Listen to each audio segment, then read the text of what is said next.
so he will join us when he can and may have to be a little bit in and out. You got me the whole time, though, so that's where we are. I'm holding today's hearing because I am concerned that student loan servicers are once again failing millions of borrowers. This is my third hearing on student loan servicer misconduct. My first one was my first hearing as chair of this banking subcommittee.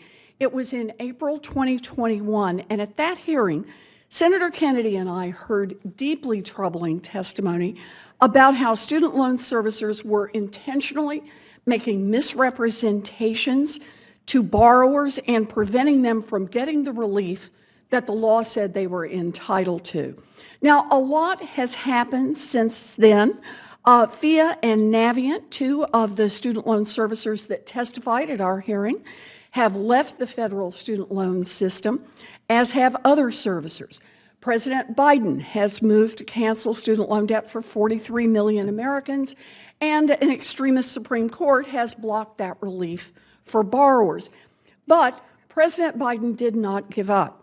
By fixing existing programs, he has already canceled student loan debt for nearly 4 million borrowers, more than any president in history, and he has moved forward with Plan B to expand debt relief to tens of millions more.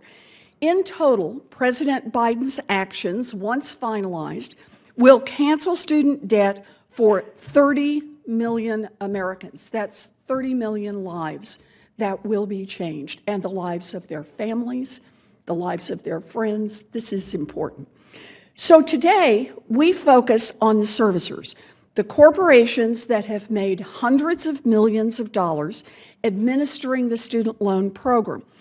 Student loan payments were paused during the COVID-19 pandemic, and last year the pause ended and borrowers returned to payment.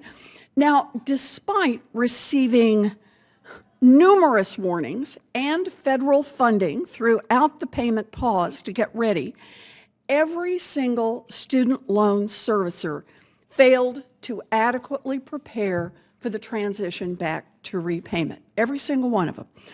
A new report that I released today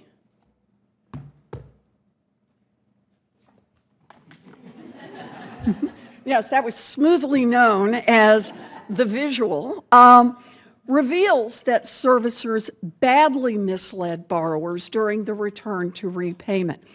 These servicers made millions of billing errors and received thousands and thousands of borrower complaints.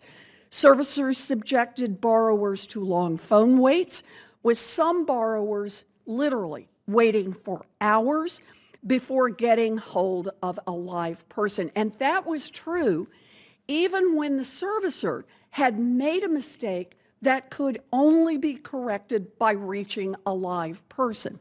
Servicers had years to prepare for this transition to repayment, and they still screwed up. MOHELA was one of the worst. MOHELA serves over 8 million borrowers and is the only servicer for the Public Service Loan Forgiveness Program. MOHELA has caused problems for millions of people. First, MOHELA's performance during borrowers' return to repayment was shockingly bad. After payments resumed in October, MOHELA sent the wrong bills to approximately 300,000 borrowers. 300,000 borrowers got the wrong amount in their bills, and they sent late billing statements to 2.5 million borrowers. MOHELA's failures led the Department of Education to withhold about $7.2 million in payments to MOHELA. So last year, I wrote to all of the servicers and to the Department of Education requesting information about the servicing problems facing borrowers.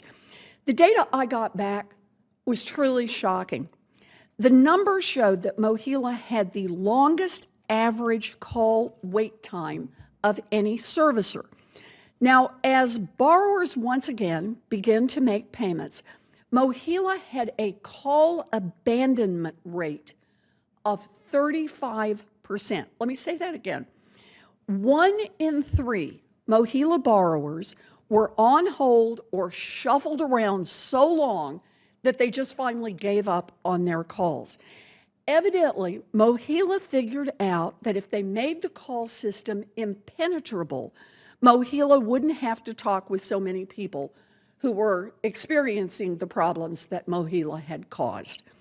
Now, maybe it's no surprise that MOHELA received the most complaints of any federal student loan servicer in 2023.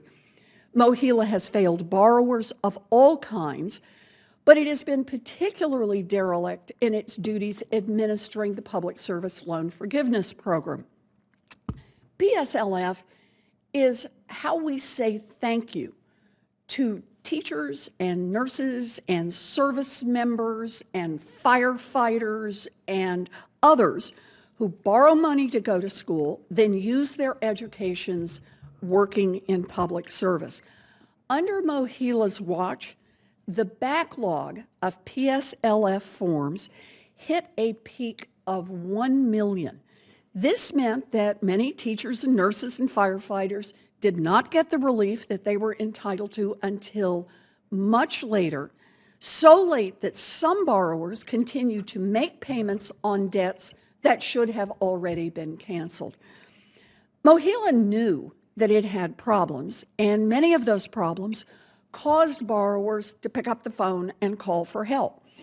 Last month, a blockbuster report by the Student Borrower Protection Center and the American Federation of Teachers documented MOHELA's response to those calls. Instead of just hiring and training more people to help clean up the mess that it had made, MOHELA implemented a call deflection scheme. That meant that a firefighter or a teacher who called in would be diverted away from live agents to dead-end parts of its website. The borrower had no choice except to place the call again and hope that the second time around, or the third or the fourth or the fifth, they would get a better result. Finally, MOHELA played a central role in blocking President Biden's boldest attempt to fix this broken student loan system through litigation against the president's first debt cancellation plan. If it weren't for MOHELA, 43 million borrowers might have gotten the student debt relief that President Biden laid out for them. Clearly, there are serious problems at MOHELA, problems that have an impact on millions of borrowers. So I invited MOHELA's CEO, Scott Giles, to testify today at this hearing and to provide Congress and the American people with some answers about what's gone wrong. He refused my invitation, a flat no. I want everybody to pause to think about what that means. His company gets paid hundreds of millions of taxpayer dollars to administer a federal program. And his company's administration of that program is a mess. But instead of answering for his failures, Giles just goes into hiding. I do not understand why MOHELA should be let within 10,000 feet of a student loan program. And I think it's long past time that the Department of Education holds MOHELA accountable for its failures. I can assure you we are not finished here. We will get answers.